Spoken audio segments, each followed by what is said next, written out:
کیا کمی ہے ہماری زندگی میں؟ شاید توکل کی کمی ہے، قرآن پڑھنے کی کمی ہے، عبادات کی کمی ہے، حلال اور حرام کی پرواہ کرنے کی کمی ہے، نظروں کی حفاظت کرنے کی کمی ہے. ہماری زندگی میں کچھ کمی ہے جس کی وجہ سے ہم اللہ تعالیٰ کے اس اللہ تعالیٰ کے ناموں کی وجہ سے ہم we are not living to our فلسٹ.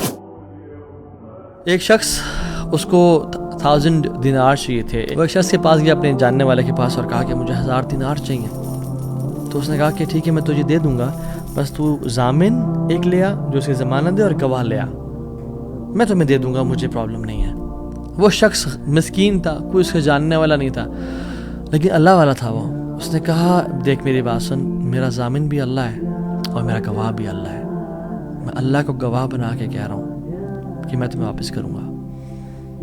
اس کو اس بندے کی تقوی پہ یقین آیا اور اس نے کہا کہ چلو میں دے دیتا ہوں، یہ اللہ کو گواہ بنا رہا ہے، اتنا بڑا جھوٹا تو نہیں ہوگا. اس نے دے دیا. اس نے کہا میں تجھے اللہ کے اس نام پہ تجھ پہ میں ٹرسٹ کرتا ہوں. یہ شخص پیسے لے کے اس نے کاروبار کرنا تھا، یہ چلا گیا. یہ جب کشتی پہ بیٹھا سوار ہوا، دوسری طرف اترا، اپنا کام شام کیا، واپس آیا. جو دن اور جو مقرر وقت آیا ہوا تھا، جب وہ کشتی پہ آیا واپس، ایک سمندر کے پار یہ شخص تھا، تو جو لاسٹ کشتی تھی وہ نکل گئی.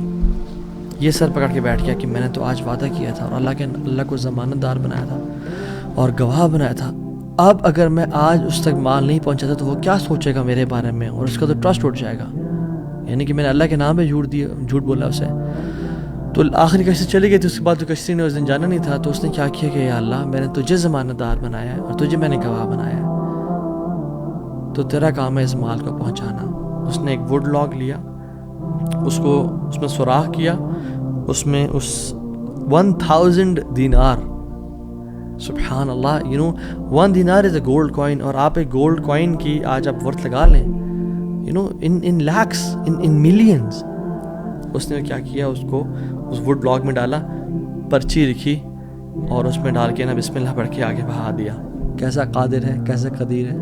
اس نے اس ہواؤں کو رخ پھیر دیا اور وہ بندہ وہاں انتظار کر رہا تھا. اور اس کے بندے کے پاس وہ ووڈ لاگ پہنچا اور اس نے اس کو دیکھا، اس میں پرچی تھی اور پرچی نکالی اور اس کو کھول کے دیکھا کہ اس کے 1000 دینار تھے. وہ بڑا حیران ہوا کہ یہ مجھ تک کیسے پہنچے. خیر، یہ جو شخص تھا جس نے بیچے تھے، یہ اگلے دن دوبارہ جو سب سے پہلی کشتی ملی اس پہ روانہ ہوا اور اس بندے کے پاس پہنچا اور 1000 دینار لے کے الگ سے کہ پتہ نہیں وہ پہنچے نہیں پہنچے، میں اس کو اس کا حق تو دے دوں.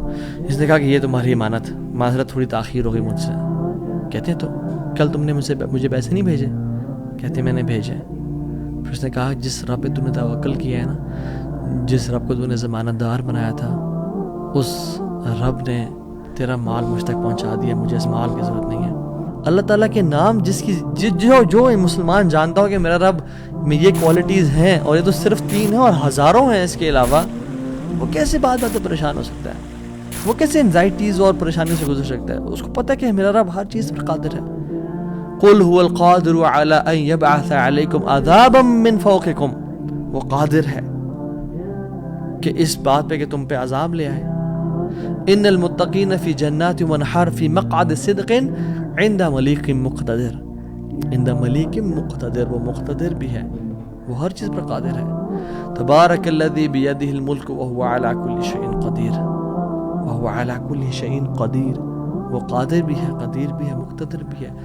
تو پریشانی کس بات کی ہے جب ہمارا رب ہے اور وہ ہر چیز کو کنٹرول کر سکتا ہے، اور ہم اگر اللہ والے بن جائیں تو پھر آپ یقین جانیں کوئی مسئلہ نہیں رہے گا. ہر پریشانی کو وہ آسانی میں ایسے بدل سکتا ہے. اس نے صرف کن کہنا، وہ بدل جائے گا. انما امره اذا اراد شيئا ان يقول له كن فيكون. فسبحان الذي بيده ملكوت كل شيء وإليه ترجعون.